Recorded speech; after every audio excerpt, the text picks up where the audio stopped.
ಮಾಡಿದ್ರು. ಮುಸಲ್ಮಾನರು ಟೀಕೆ ಮಾಡ್ತಿದ್ರು ಅವ್ರನ್ನ, ಗಾಂಧೀಜಿಯವ್ರನ್ನ.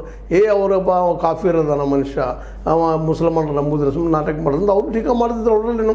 ಮತ್ತು ಹಿಂದೂಗಳು ಇವರು ನಂಬಲಿಲ್ಲ, ಕೆಲವೊಂದು ಉಗ್ರ ಹಿಂದೂವಾದಿಗಳು. ಮತ್ತು ಕಡೆಗೆ ಇದೆಲ್ಲ ನಡೆದ ಅಂಬೇಡ್ಕರ್ ವರ್ಷದ ಗಾಂಧೀಜಿಯವ್ರು ನಂಬಲಿಲ್ಲ, ಅಂಬೇಡ್ಕರ್ ವಾದಿಗಳು ವರ್ಷದ ಗಾಂಧೀಜಿಯವ್ರು ನಂಬಲಿಲ್ಲ. ಗಾಂಧೀಜಿಯವ್ರು ಎಲ್ಲರೂ ಕೊಡ್ಕೊಂಡು ಹೋಗೋಣಪ್ಪ ಅಂತ ಹೇಳ್ತಾಯಿದ್ರು. ಆವತ್ತೇನಾದರೂ ಎಲ್ಲರೂ ದೊಡ್ಡ ಮನಸ್ಸು ಮಾಡಿಕೊಂಡು ನಾವೆಲ್ಲರೂ ಒಂದಪ್ಪ ಅನ್ನುವಂಥ ವಿಚಾರ ತೊಗೊಂಡು ಬಂದಿದ್ರೆ, ಹಿಂದೂ ಒಂದರಿಗಿಂತಲೂ ನಾವೆಲ್ಲರೂ ಒಂದು ಅನ್ನೋದು ನಿಜವಾದ ಅರ್ಥದಲ್ಲಿ ಮಾಡಿದರೆ ಇವತ್ತು ದೇಶ ಹೊಡಿತಿರಲಿಲ್ಲ. ಒಬ್ಬರೇ ಕಾರಣವೇ ಇವತ್ತು, ಗಾಂಧೀಜಿ ಕಾರಣ, ಇನ್ನೊಬ್ಬ ಕಾರಣ, ಅಂಬೇಡ್ಕರ್ ಕಾರಣ, ಅದು ಜಿನ್ನಾ ಕಾರಣ, ನೆಹರು ಕಾರಣ, ಇವನ್ನೆಲ್ಲರೂ ಕಾರಣೀಕರ್ತರಣ.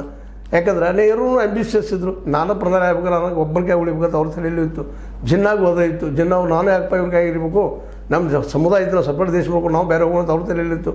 ಇವರೆಲ್ಲ ನಾಯಕರದ್ದು ಒಂದು ಸಣ್ಣತನದಿಂದಾಗೆ ಮತ್ತು ಅನೇಕ ಜನ ಮೂಲಭೂತವಾದಿಗಳು ಇರೋದರಿಂದ ಹಿಂದೂಗಳಲ್ಲಿದ್ದಾರೆ, ಮುಸಲ್ಮಾನರಲ್ಲೂ ಇದ್ದಾರೆ.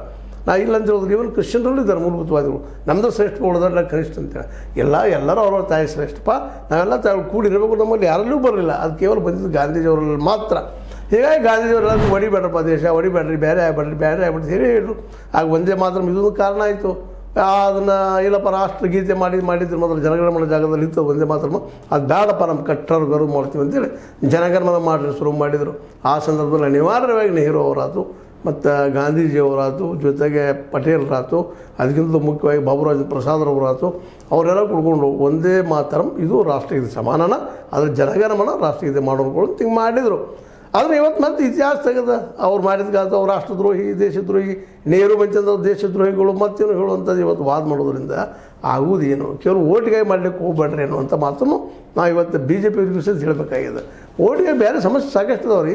ಈಗ ವೆಸ್ಟ್ ಬೆಂಗಾಲ್ದ್ರೆ ಗೆಲ್ಲಬೇಕಾಗಿದೆ ನೋಡ್ರಿ ನೀವು, ಅಲ್ಲಿ ಸಮಸ್ಯೆ ತೊಗೊಂಡು ಮಾತಾಡಿದ್ರೆ ಯಾರು ಬೇಡ ಅಂತಾರೆ ನಿಮಗೆ. ಇದು ಇತಿಹಾಸವನ್ನು ಇತಿಹಾಸ